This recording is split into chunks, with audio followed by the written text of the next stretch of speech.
नमस्कार, हमारा नाम है समरीन और आपने देखना शुरू कर दिया है लाइव सिटीज।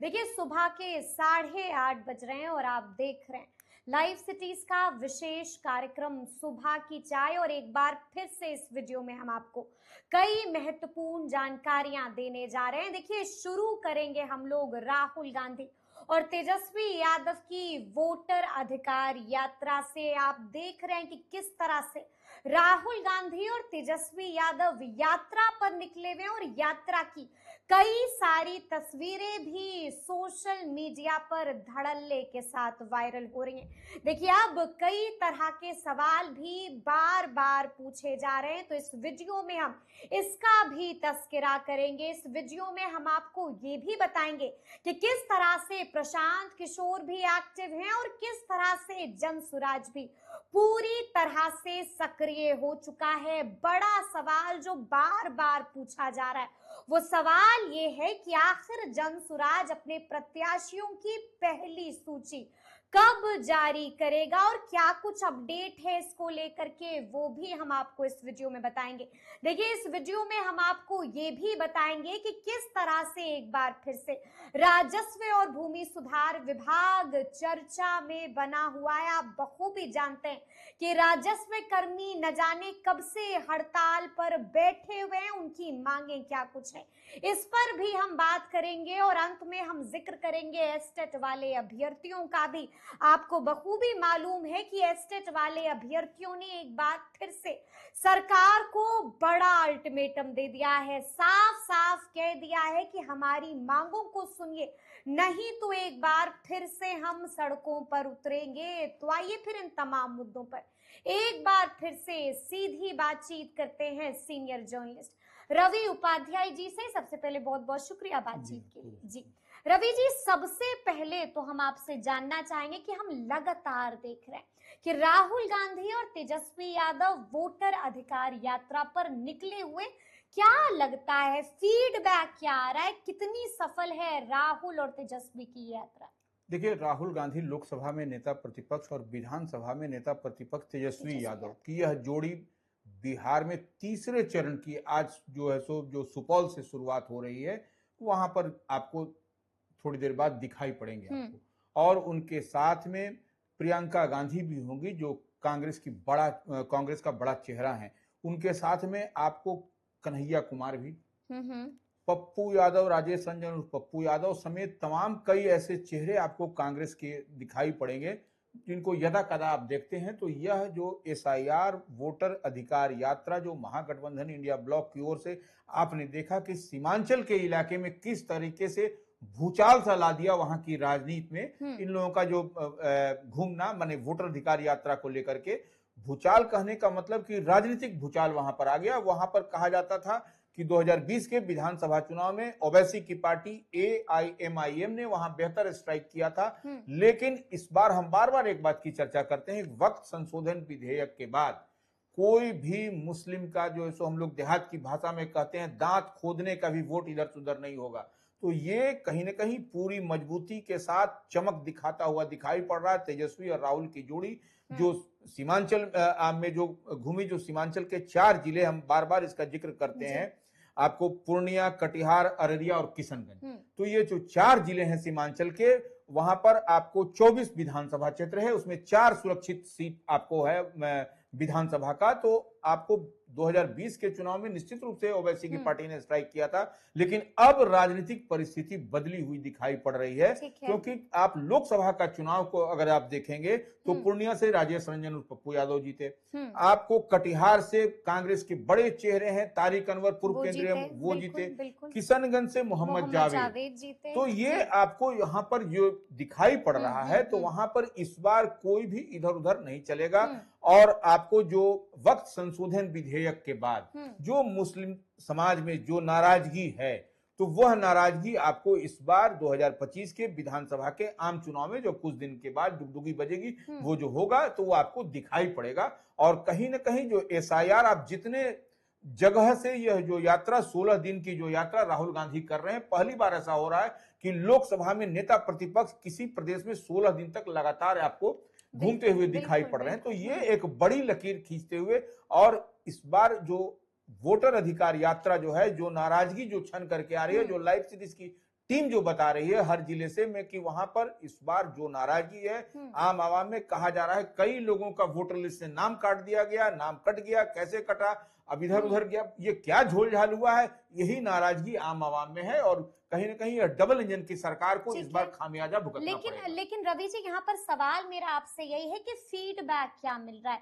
क्या लगता है धरातल पर सफल है राहुल तेजस्वी की यात्रा? देखिए, निश्चित रूप से जो आप देख रही हैं कि जहां जहां पर वोटर अधिकार यात्रा गुजर रही है, बिल्कुल 23 जिले से होकर गुजरने वाली है, कई जिले में हो गया आपको, तो ये एक बड़ी दिखाई पड़ रही है कि आम आवाम कनेक्ट होता हुआ उसे दिखाई पड़ रहा है। चाहे समाज का कोई वर्ग, कोई तबका, कोई भी हो, किसी की बात कर ले तो वह आपको जब दिखाई पड़ रहा है, तो निश्चित रूप से इस बार एनडीए के लिए मुगालते में रहने की बात नहीं है और डबल इंजन की सरकार का आप सेहरा लेकर के कोई चीज कर लीजिए, वह नहीं होगा, क्योंकि नहीं होगा, लोकतंत्र है। बिल्कुल लोकतंत्र है और यहाँ पर रोटी कई बार जनता पलट देती है। लेकिन आपको, जैसा कि मैंने पहले भी बताया है, कि कई तस्वीरें भी निकल के आ रही हैं। देखिए, दो तस्वीर का हम जिक्र करेंगे रवि जी। एक तस्वीर में सबने देखा कि किस तरह से पप्पू यादव और तेजस्वी यादव साथ साथ दिख रहे हैं, और वहीं एक दूसरी तस्वीर भी है और उस तस्वीर में हमने देखा कि तेजस्वी यादव और कन्हैया कुमार साथ साथ दिख रहे हैं। क्या लगता है, दूरी जो है वो अब नजदीकी में तब्दील हो रही है? देखिए, सबके नेता सब देखिए, कांग्रेस एक राष्ट्रीय पार्टी है, इस बात को समझना पड़ेगा और राहुल गांधी स्वयं जब आपको वोटर अधिकार यात्रा में घूमते हुए दिखाई पड़े तो सबका एक ही मोटो है कि नरेंद्र मोदी के विजय रथ को, एनडीए के विजय रथ को, भारतीय जनता पार्टी के विजय रथ को इस बार ठीक झारखंड के जैसा यहाँ पर भी रोकना है। तो ये सब कोई का जब एक ही मुद्दा दूर हो चुका है। निश्चित रूप से राहुल गांधी, जब सब कोई का सर्वमान्य नेता राहुल गांधी है, आपको तेजस्वी यादव भी कह रहे हैं कि नहीं, इनको राहुल गांधी को प्रधानमंत्री बनाना है, और तो यह सब कुछ दिखाई पड़ रहा है, एक ही प्लेटफॉर्म, एक नीति, एक नियत है, तो फिर उसमें कोई दिक्कत, कोई परेशानी किसी को नहीं है, या पप्पू यादव हो या फिर तेजस्वी यादव हो, यानी या कोई तेजस्वी को पप्पू कबूल और पप्पू को तेजस्वी कबूल, और कन्हैया भी सबको कबूल। तो क्या लगता है, आने वाले दिनों में इन लोगों को कोई बड़ी जिम्मेदारी भी मिल सकती है क्या? देखिए, सबको जिम्मेदारी कोई ऊपर से उड़ाने पहनाने की टोपी की बात नहीं है, यह सबको जिम्मेवारी दे दिया गया है। आपने देखा भी कि बीते दिन पूर्णिया में किस तरीके से आपको खैर मकदम किया गया राहुल गांधी का और उनकी पार्टी का, पूरा महागठबंधन इंडिया ब्लॉक का, तो वह किसका इलाका है? राजेश रंजन और पप्पू यादव का। तो ये सांसद कौन है? पप्पू यादव। निश्चित रूप से तो यह आपको बहुत कुछ ये बयां करता हुआ दिखाई पड़ रहा है कि जब महागठबंधन इंडिया ब्लॉक की यात्रा जब चल रही है और जिले में इस कदर लोग टूट रहे हैं कि कहने की बात नहीं है, वह तस्वीर तो कभी झूठ नहीं बोलती है। बिल्कुल, तस्वीरें झूठ नहीं बोलती हैं। तो अब हम जिक्र करेंगे जनसुराज का। सब ये सवाल हमसे बार बार पूछ रहे हैं रवि जी कि कब आएगी जनसुराज के प्रत्याशियों की पहली लिस्ट, अंदर की खबर क्या है? नहीं, देखिए, उदय सिंह जो जनसुराज के राष्ट्रीय अध्यक्ष हैं, पूर्व सांसद हैं, उन्होंने स्पष्टता के साथ आपसे ही बातचीत में कहा कि 150 उम्मीदवारों की सूची तैयार है। लेकिन एक बात समझना पड़ेगा जनसुराज की सूची को लेकर के कि जनसुराज में जो 150 उम्मीदवार की सूची फाइनल है, तो वहां पर एक से एक चेहरे हैं, बिल्कुल एक सीट पर कई दावेदार हैं। अब उसी में से आपको ऑप्ट करना है कि कौन बेहतर परफॉर्म करेगा। इसी के लिहाज से सूची तैयार है, लेकिन इसी को देखते हुए, इसी को समझते हुए जनसुराज की ओर से फुल एंड फाइनल सूची 150 उम्मीदवारों की, 150 उम्मीदवारों की एक बार नहीं आएगी, लेकिन एक वही हम कह रहे हैं। तो वो कहीं ना कहीं हम तो बता रहे हैं कि मान लीजिए एक ही सीट है, एक विधानसभा सेगमेंट है, उसमें 3 ऐसे पहलवान है कि उसमें आपको चूज करना बहुत डिफिकल्ट हो रहा है कि कौन बड़ा चेहरा है, कौन ज्यादा पेनिट्रेट करेगा, कौन ज्यादा जीत करके आएगा, तो झोला छाप जो बसता है चुनाव चिन्ह, उस पर वोट चढ़ेगा। तो यह सब कुछ बहुत कुछ बात है, तो इसी को बहुत माइन्यूटली काम चल रहा है, माइक्रो लेवल पर काम चल रहा है, माइक्रो लेवल पर काम चल रहा है, और बहुत मुमकिन है कि जल्द से जल्द पहली सूची, पहली लिस्ट जनसुराज अपने प्रत्याशियों की जारी कर दे। लेकिन हम आपसे ये भी समझना चाहेंगे, आपको क्या लगता है, आपका तजुर्बा क्या कहता है और आपके सूत्र क्या बताते हैं रवि जी? क्या प्रशांत किशोर भी बिहार विधानसभा चुनाव लड़ सकते हैं? नहीं, देखिए, प्रशांत किशोर लड़ेंगे नहीं, लड़वाएंगे।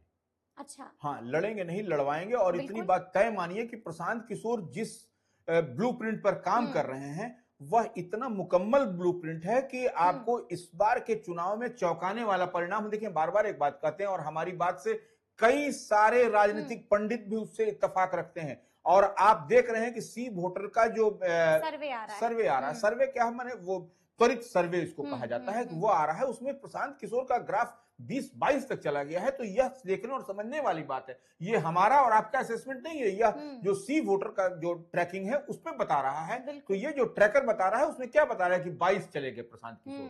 और यानी कि चुनाव जैसे जैसे करीब आ रहा है, प्रशांत किशोर का परसेंटेज वैसे वैसे बढ़ता जा रहा है। निश्चित रूप से। अब देखिए, प्रशांत किशोर की जो कार्ड है उसको हमने ही सबसे पहले दिखाया था, परिवार लाभ कार्ड, पारिवारिक लाभ कार्ड जो है, PLC जो है, जिसको जो जन सुराज आएगा 5 वादे कर, जो 5 काम हो जाएंगे। तो वह उसमें जितनी बात कही गई, 20,000 रुपए तक की राशि की बात कही जा रही है, पढ़ने की, पढ़ाने की, सबको।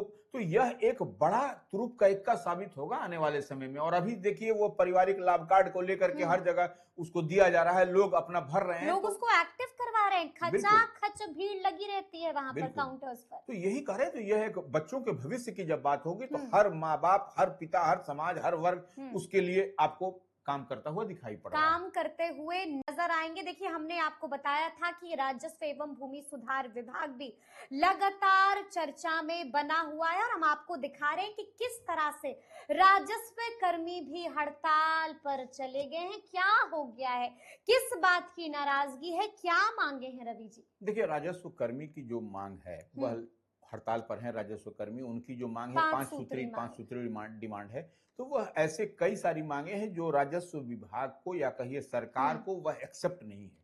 तो वह इसीलिए अब देखिए, राजस्व कर्मियों के खिलाफ जो सो विभाग की ओर से विभागीय कार्रवाई करने की बात कही जा रही है कि आप छोड़कर, क्योंकि देखिए इन लोगों का एक बहुत बड़ा मैसिव जो ड्राइव चल रहा है राजस्व विभाग का।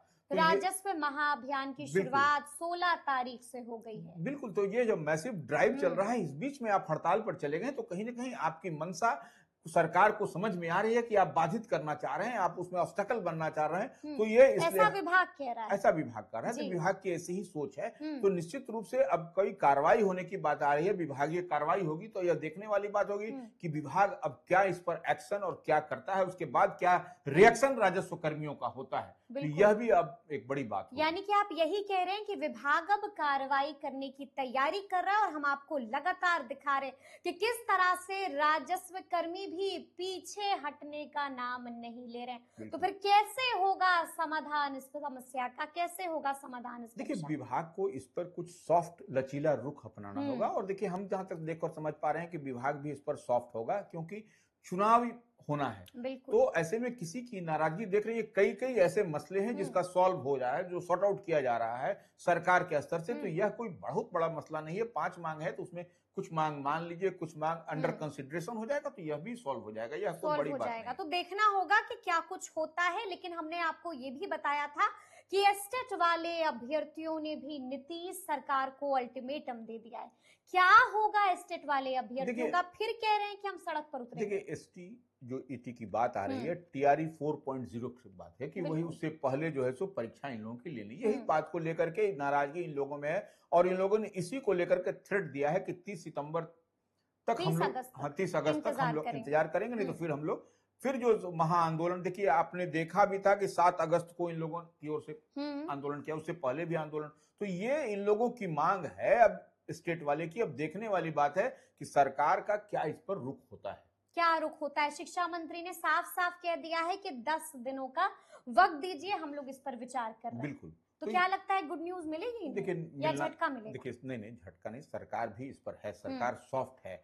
सरकार चाहती है कि STET की जो मांग है, जो अभ्यर्थियों की मांग है, तो इस पर हम सहानुभूति पूर्वक विचार करें। और हमको लगता है कि छात्र का मामला है, अभ्यर्थियों का मामला है, तो सरकार निश्चित रूप से इस पर संवेदनशील है और इस पर विचार करती हुई दिखाई पड़ेगी। यानी कि आपने कह दी है बड़ी बात। आप यही कह रहे हैं कि मुख्यमंत्री नीतीश कुमार ऐलान कर सकते हैं, इससे कोई इनकार नहीं है। देखिए, गुड न्यूज मिल सकती है, निश्चित रूप से मिलेगी, क्योंकि हम बार बार कह रहे हैं चुनाव का समय है। तो ऐसे में कोई भी नहीं चाहेगा अभ्यर्थियों का। उस दिन लोगों ने STET वालों ने स्पष्ट कहा था कि अगर नहीं करिएगा तो वोट का हम लोग नहीं देंगे, एस्टेट नहीं तो वोट नहीं। तो यह जब नारा है, यह टैगलाइन है, तो निश्चित रूप से सरकार भी इस पर कहीं आपको लचीला रुख अपनाती हुई दिखाई पड़ेगी। तो चलिए अब देखना होगा कि आगे आगे क्या कुछ होता है। तो फिर ये पूरी चर्चा, पूरी बातचीत आपको कैसी लगी है, कमेंट करके हमें जरूर बताइएगा। तो ऐसे तमाम अपडेट्स के लिए बिल्कुल ऐसे ही हमारे साथ बने रहिएगा और देखते रहिएगा लाइव सिटीज। बहुत शुक्रिया।